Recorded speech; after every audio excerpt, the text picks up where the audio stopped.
কংগ্ৰেছৰ পৰা পদত্যাগ ৰাণা গোস্বামী কংগ্ৰেছত আন এক মুখ্য আঘাত আমি পুনৰবাৰ জনাইছো এক বিগ ব্ৰেকিং নিউজ কংগ্ৰেছৰ পৰা পদত্যাগ কৰিছে ৰাণা গোস্বামী ইজনৰ পিছত সিজনকৈ কংগ্ৰেছৰ জ্যেষ্ঠ নেতাই কংগ্ৰেছৰ পৰা পদত্যাগ কৰিছে সমাগত লোকসভা নিৰ্বাচন তাৰ প্ৰাক্ষণত দেখিবলৈ পোৱা গৈছে কংগ্ৰেছত আন এক মুখ্য আঘাত কমলাক্ষদেৱ পুৰকায়স্থ বসন্ত দাসৰ পিছত এবাৰ কংগ্ৰেছৰ পৰা আমি দেখিবলৈ পোৱা গৈছো কংগ্ৰেছত যেহেতু কংগ্ৰেছতে থাকি শাসকীয় পক্ষক সমৰ্থন কৰিছিল কমলাক্ষদেৱ পুৰকায়স্থ বসন্ত দাসে আৰু তাৰ পিছত আন এক মুখ্য আঘাত এবাৰ কংগ্ৰেছৰ পৰা পদত্যাগ কৰিছে ৰাণা গোস্বামীয়ে লোকসভা নিৰ্বাচন সমাগত তাৰ প্ৰাক্ষণত দেখিবলৈ পোৱা গৈছে এটাৰ পিছত এটাকৈ কংগ্ৰেছত মুখ্য আঘাত এবাৰ কংগ্ৰেছৰ পৰা পদত্যাগ ৰাণা গোস্বামীৰ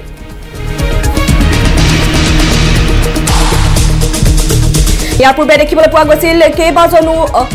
কংগ্ৰেছ নেতাই মুকলিকৈ চৰকাৰক সমৰ্থন কৰিছিল আৰু এইবাৰ দেখিবলৈ পোৱা গৈছে কংগ্ৰেছৰ পৰা পদত্যাগ কৰিছে ৰাণা গোস্বামীয়ে কংগ্ৰেছত আন এক মুখ্য আঘাত ৰাণা গোস্বামীয়ে কংগ্ৰেছৰ পৰা পদত্যাগ কৰিছে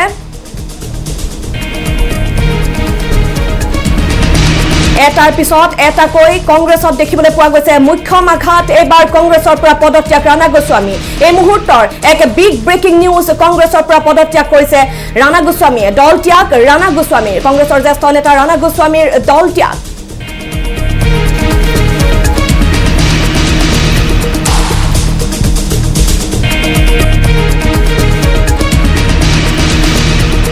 কংগ্ৰেছৰ কাৰ্যকৰী সভাপতি ৰাণা গোস্বামী আৰু কংগ্ৰেছৰ পৰা ত্যাগ কৰিছে কংগ্ৰেছ দল ত্যাগ কৰিছে ৰাণা গোস্বামীয়ে কংগ্ৰেছৰ কাৰ্যকৰী সভাপতি আছিল ৰাণা গোস্বামী লোকসভা নিৰ্বাচন সমাগত তাৰ পূৰ্বে দেখিবলৈ পোৱা গৈছে কংগ্ৰেছত ইটোৰ পিছত সিটো মুখ্য আঘাত এইবাৰ কংগ্ৰেছ দল ত্যাগ কৰিছে কাৰ্যকৰী সভাপতি ৰাণা গোস্বামীয়ে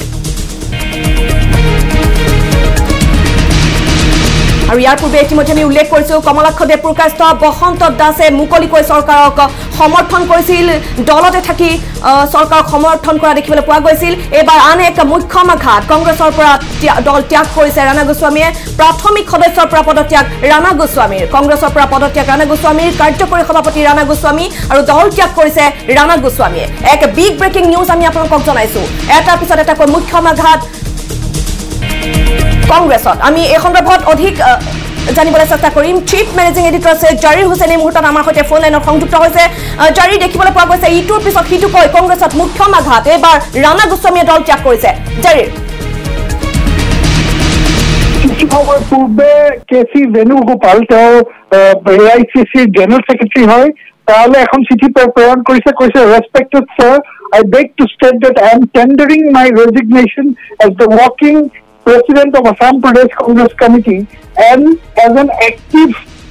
member of Indian National Congress. Thanking you, Rana Goswami, working President APCC. অৰ্থাৎ তেওঁ কৈছে যে মই কাৰ্যকৰী সভাপতি পদৰ পৰা লগতে প্ৰাথমিক সদস্য পদৰ পৰাও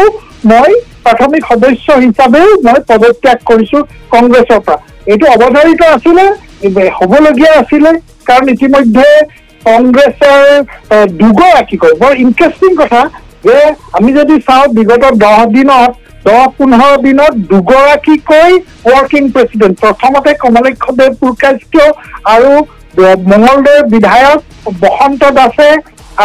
এছেম্বলি চলি থকাৰ সময়ত তেওঁলোকে মুখ্যমন্ত্ৰীৰ নেতৃত্বক সমৰ্থন জনাইছিলে কংগ্ৰেছ এৰা নাই টেকনিকেল গ্ৰাউণ্ডত কিন্তু মুখ্যমন্ত্ৰীৰ চৰকাৰখনৰ কাম কাজক সমৰ্থন জনাই এক প্ৰকাৰ কংগ্ৰেছ ত্যাগ কৰাৰ কথাই ঘোষণা কৰিছিল তাৰ পৰৱৰ্তী সময়ত আমি দেখিছিলো যে তেওঁলোকে কৈ আছিলে কংগ্ৰেছ বিজেপিৰ ফালৰ পৰা যে কেইবাজনো আৰু বিধায়ক আৰু নেতা আমাৰ লগত যোগদান কৰিব আৰু পৰৱৰ্তী সময়ত আজি 3-4 দিন ধৰি আমিও নিউজ লাইভেও আমি সংবাদ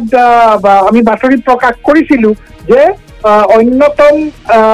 শক্তিশালী নেতা ৰাণা গোস্বামী যোৰহাটৰ প্ৰাক্তন বিধায়ক আছিলে ৱৰ্কিং প্ৰেচিডেণ্ট আছিলে তেওঁ যোগদান কৰিব যদিও তেওঁ অস্বীকাৰ কৰি আছিলে কিন্তু এটা ইংগিত পোৱা গৈছিলে অনুমান পোৱা গৈছিলে আৰু কালি মুখ্যমন্ত্ৰীয়ে সাংবাদিকৰ আগত কৈছিলে যদি ৰাণা গোস্বামী এজন ৰাজ্যৰ প্ৰভাৱশালী নেতা বুলি তেওঁ আখ্যা কৰিছিল আৰু লগতে কৈছিল যে যদি তেওঁ আমাৰ দলত যোগদান কৰিব বিচাৰে আমি আদৰণি জনাম তেতিয়াই হয়তো এটা ইংগিত পোৱা গৈছিলে আৰু আজি সেই কথাটোৱে হ'লগৈ যে Rana Goswami resigned dile. So it is definitely Congress or Kanasok. Upon the month, Taluke, Dimane, Dinokok, the Amar Tapa, যোন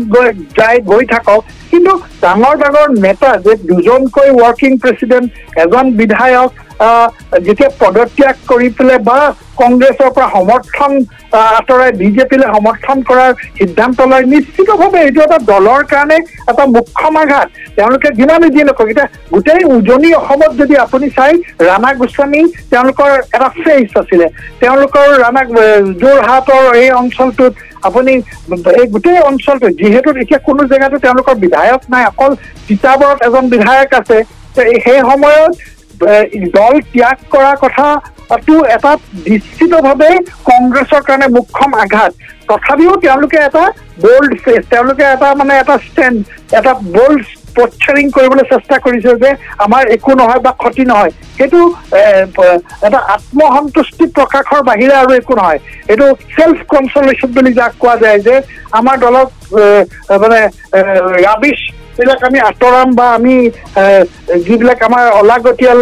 আছে জাবৰ বুলি তেওঁলোকে ক'ব বিচাৰিছিলে আঁতৰাইছো সেইবিলাক মুখৰ কথা বা সেইটো পাব্লিক পোশ্চাৰিঙৰ এটা কথা কিন্তু দলটোৰ আভ্যন্তৰীণ ভাগত যে ক্ষতি কৰিব সেইটো কিন্তু নিশ্চিতভাৱে ক'ব পাৰি কাৰণ তেওঁলোকে এটা অৰ্গেনাইজেশ্যন লিড কৰিছিলে সেই অঞ্চলটোত তেওঁলোকৰ প্ৰভাৱ আছিলে তেওঁলোকৰ ডেফিনেটলি ফলোৱাৰ আছিলে আৰু ইয়াৰ মাজত যেতিয়া এজন প্ৰভাৱশালী নেতাই যেতিয়া দল ত্যাগ কৰে আৰু ইলেকশ্যনৰ প্ৰাকখনত তেওঁলোকৰ এনেই ধৰক কোনো ধৰণৰ গতি নথকা নিচিনা হৈছে যদিও তেওঁলোকে 15টা দল কৈছে হয়তো আজিৰ দিনত ভূপেন বৰা সভাপতিও হয়তো নামকেইটা ক'ব নোৱাৰিব যে কোনকেইটা সঁচাকৈ তেওঁলোকৰ লগত আছে চ' এনেকুৱা এটা দুধুৰ মুধুৰ কনফিউজিং পৰিস্থিতিত যেতিয়া এজন চিনিয়ৰ নেতাই যেতিয়া পদত্যাগ কৰে নিশ্চিতভাৱে এইটো দলৰ কাৰণে ভাল লক্ষণ নহয় কংগ্ৰেছৰ কাৰণে ভাল লক্ষণ নহয় বিৰোধীৰ কাৰণে ভাল লক্ষণ নহয় তাৰে সুযোগ লৈ আমি দেখিছো যে এতিয়া AIUDFৰ বিধায়ক কৰিমুদ্দিন বৰভূঞাই কৈছে যে 31ত AIUDFৰ চৰকাৰ হ'ব তেওঁলোকে এই কাৰণে কৈছে যে যিহেতু কংগ্ৰেছৰ অস্তিত্ব ক্ৰমান্বয়ে হ্ৰাস পাইছে কমি গৈছে আৰু মুখ্যমন্ত্ৰীয়ে এই কথাটো কৈছে যে আমাৰ বিৰোধী হ'বগৈ AIUDF এনে অৱস্থাত তেওঁ মানে সেই দুয়ে 4 টাইপৰ অংক এটা কৰি পেলাই কৈছে যে 31ত AIUDFৰ চৰকাৰ হ'ব কাৰণ সদায়তো বিজেপি থাকিব নোৱাৰে বিৰোধী চৰকাৰ আহিবই লাগিব তো এনে পৰিস্থিতিত কংগ্ৰেছৰ ফালৰ পৰা যে কোনো ধৰণৰ চিৰিয়াছনেছ নাই তেওঁলোকে কোনো নেতাক যি ধৰক ক্ষোভ আছে ক্ষোভ থকা নেতাৰ লগত কোনো ধৰণৰ চেনেল অফ কমিউনিকেশ্যন অপেন কৰিব বিচৰা নাই কথা পাতিব বিচৰা নাই যালে যা টাইপত এৰগেণ্ট মনোভাৱ লৈ পেলাই যি থকা বস্তুটোৱে মই ভাবোঁ যে এইটো এটা তেওঁলোক দলটোৰ কাৰণে বহুত ডাঙৰ এটা ক্ষতি হ'ব বুলি মোৰ মনে কয় হয় তাৰি এটা কথা আৰু এটা কথা যদি লক্ষ্য কৰা হয় তেনেহলে দেখিবলৈ পোৱা গৈছে যে নেতৃত্বৰ প্ৰশ্ন উত্থাপন হয় যদিহে ভাল লিডাৰ নাথাকে তেনেহলে দলটোক এনেদৰে একগোট কৰি ৰাখিব নোৱাৰে নেতৃত্বৰ কথাও ইয়াত প্ৰশ্ন উত্থাপন হয় লগতে আন এটা প্ৰশ্ন উত্থাপন হয় আচলতে কংগ্ৰেছত থাকিবগৈ কোন সেইটোৱে কথা কিন্তু নেতৃত্বটো ডাঙৰ বিগ কুৱেশ্যন মাৰ্ক কাৰণ আজিৰ দিনত ভূপেন বৰাই যিমানেই যি নকওক কিয় যেতিয়া তেওঁৰ চকুৰ আগৰ পৰা তেওঁৰ সন্মুখত যেতিয়া দুজনকৈ কাৰ্যকৰী সভাপতি ৱৰ্কিং প্ৰেচিডেণ্টে যেতিয়া পদত্যাগ কৰে বিধায়কে যেতিয়া কয় যে মই মুখ্যমন্ত্ৰীক সমৰ্থন কৰোঁ তাৰ মাজত আপুনি দেখিব বিৰোধী দলপতি দেৱব্ৰত শইকীয়া 5খনকৈ কংগ্ৰেছ লেজিছলেচাৰ পাৰ্টি মিটিং তেওঁ এটেণ্ড কৰা নাই এনে পৰিপ্ৰেক্ষিতত তাৰ মাজত আপুনি দেখি আছে এই ৰচিদ মণ্ডলৰ নিচিনা বিধায়ক তেওঁ কৈ আছে যে AGPৰ নিচিনা এটা আঞ্চলিকতাবাদী দলক আমি মানে উৎসাহ জগাব লাগে এনে কেতবোৰ মন্তব্যৰ মাজত যদি আপুনি চাই ক'ৰবাত নহয় ক'ৰবাত যে দলটোক যে নিয়ন্ত্ৰণত ৰাখিব পৰা নাই তেওঁলোকৰ নেতা কৰ্মীসকলক একত্ৰিত কৰি ৰাখিব পৰা নাই সেইটো কিন্তু নেতৃত্বৰ বিফলতা বুলি মই যদি কওঁ ভুল নহ'ব লগতে কোন থাকিব মুখ্যমন্ত্ৰীহঁতে যি কথা কৈ গৈ আছে যে দলটোত ভৱিষ্যতলৈ 4-5জন সংখ্যালঘু মুছলমান নেতা থাকিব গৌৰৱ গগৈ থাকিব এনেকুৱা কথাবিলাক যে কৈ আছে মানে আপুনি একেবাৰে আচৰিত নহ'ব যে ইলেকশ্যনত পূৰ্বে আমাৰ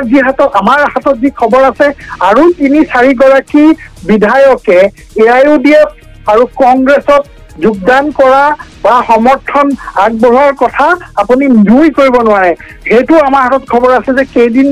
হয়তো নিৰ্বাচনৰ প্ৰাকখনত আৰু কেইগৰাকীমান বিধায়ক আৰু নেতাই বিজেপি আৰু AIUDFত যোগদান কৰাৰ পূৰ্ণ সম্ভাৱনা আছে চ' এনে পৰিপ্ৰেক্ষিতত কংগ্ৰেছৰ কাৰণে আহি থকা দিনবিলাক যথেষ্ট কঠিন হ'ব বুলি মই মানে ক'ব বিচাৰিম